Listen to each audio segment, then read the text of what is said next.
नमस्कार मंडळी, स्वागत आहे तुमचं आपल्या संतगाथा या पवित्र चॅनलमध्ये.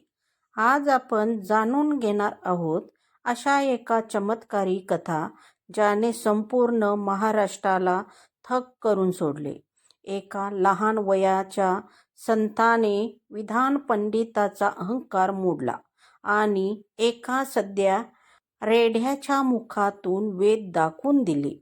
रेडा खरंच वेद बोलू शकतो का? संत ज्ञानेश्वरांनी हे कसे घडवून आणले?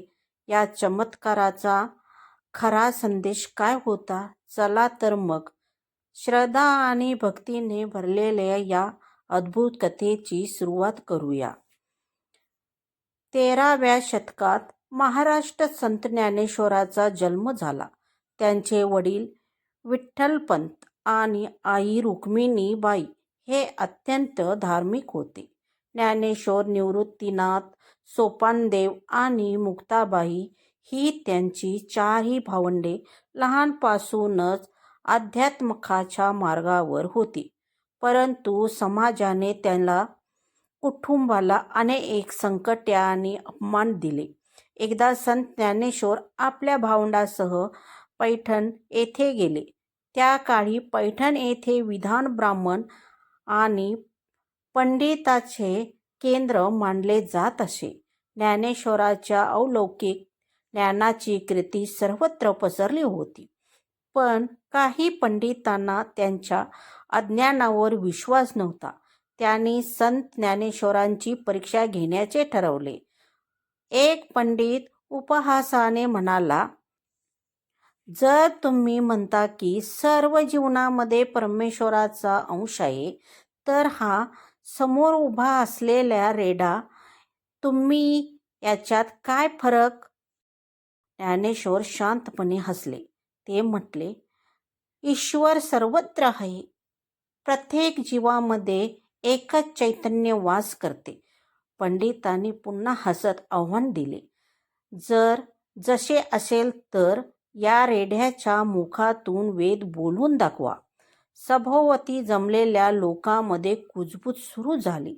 सर्वजण उत्सुकाने पाहू लागले. संत ज्ञानेश्वर त्या रेड्याजवळ गेले आणि प्रेमाने त्यांच्या मस्तकावर हात ठेवला आणि परमेश्वराचे नामस्मरण केले.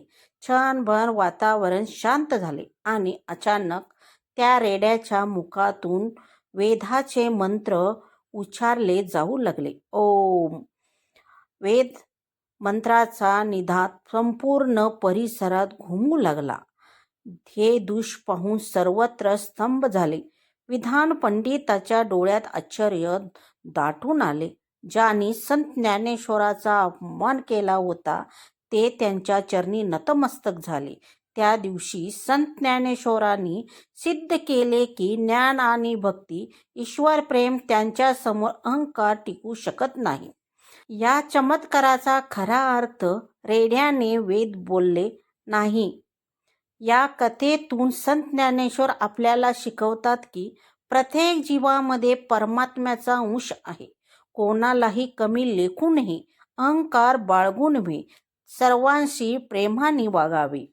भक्ती, नम्रता आणि श्रद्धा त्यांच्यामुळेच खरे ज्ञान प्राप्त होते.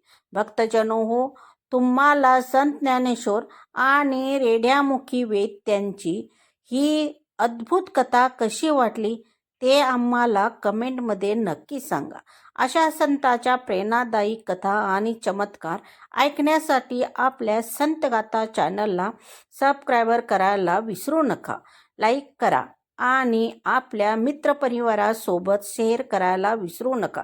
जय जय जय रामकृष्ण हरी. पुन्हा भेटूया नवीन संतगाथेसह. धन्यवाद.